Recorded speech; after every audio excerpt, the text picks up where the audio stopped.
Well, three of the world's biggest economies are failing to live up to their commitments under the CPTPP trade agreement. And this is about increasing access to their consumer markets for imports of New Zealand dairy products. Joining us now is Executive Director for Dairy Companies Associations of New Zealand, Kimberly Crewther. Good evening, Kimberly. Good evening. Now, tell us more about what is going on. Under lockdown, there's a lot of Zoom trade meetings going on, and everybody's trying to keep an eye on all of these economies, trade obligations. What is the thing that's concerning you at the moment about this quotas? Well, I guess the devil is always in the detail of any deal, and often for trade deals, one of those devils can be quota administration. So under CPTPP, there was an agreement that there would be new access opening for dairy products starting at 53,000 tonnes and expanding, basically doubling over a 15-year time period. Now, that was a lot less than we were hoping for out of the agreement, but it was useful commercial access to have, and it was a slight opening of your big protected dairy markets, so Japan and Canada in particular.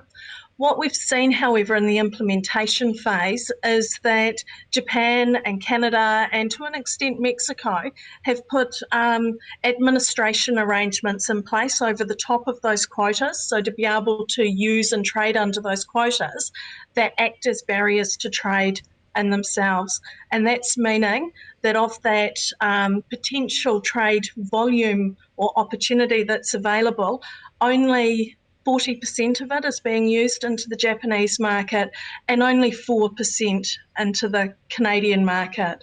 So it's an unrealised opportunity for trade for New Zealand, and it diminishes the value of that trade agreement.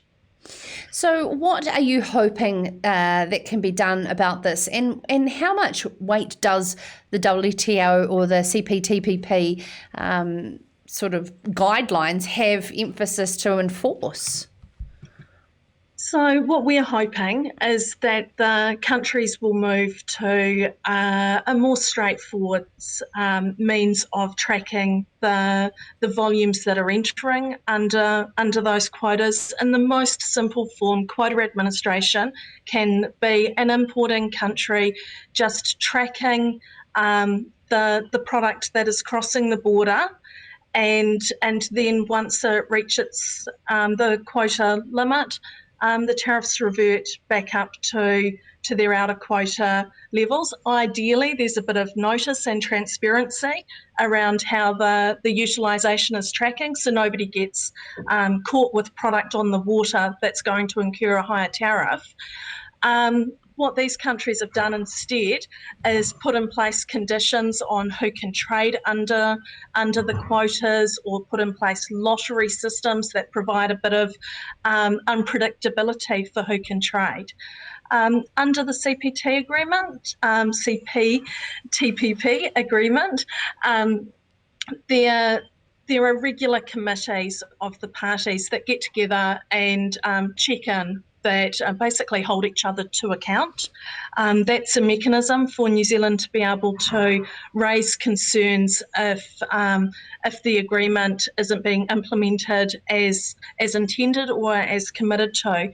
So we're fully supporting the New Zealand government in taking the opportunities to do that. We understand that they met last week and that New Zealand's concerns were represented. Ultimately, it is parties holding each other to account, and all sides have agreed and committed to things in this agreement. So there is a common interest in people doing what they say they would do. Okay, so I suppose it leads me to other countries, in particular in the spotlight is the European Union and our ongoing trade negotiations with them. There's a lot that is focusing around dairy in firming up a free trade deal. Where are we at?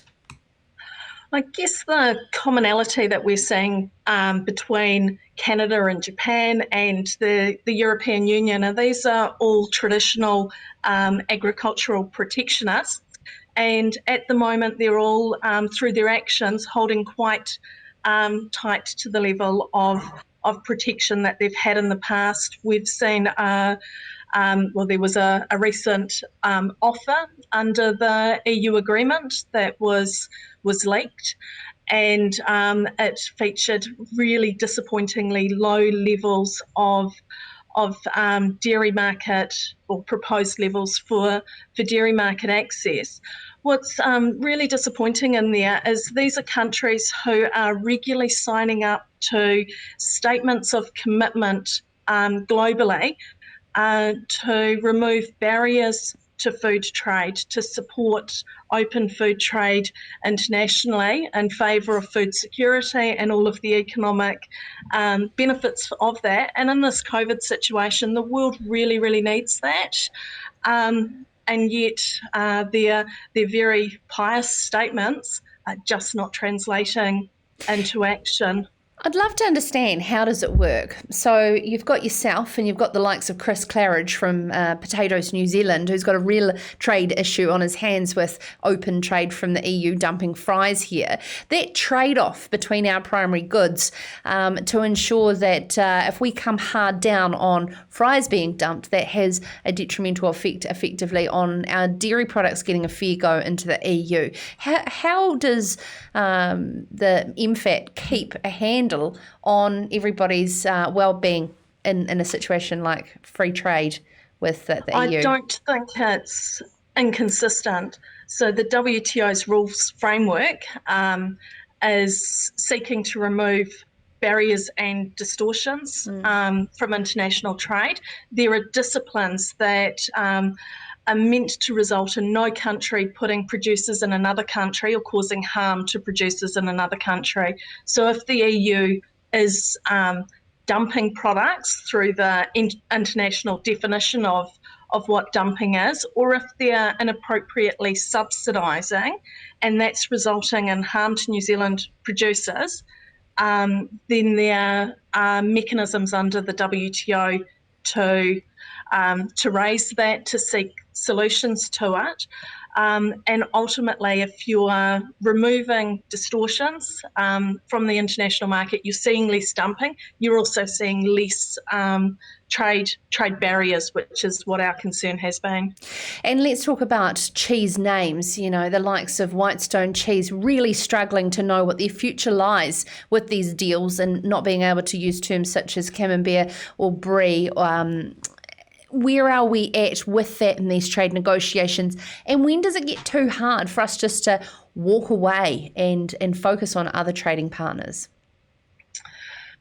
Where we're at on the cheese names is that it's still a very live issue. The European Union is asking a lot. They're asking for New Zealand producers to give up some cheese names, the use of some names that we've had decades of commercial investment in, that we've supported the development of the global markets for, or that smaller producers in New Zealand have invested substantially in growing their brands for.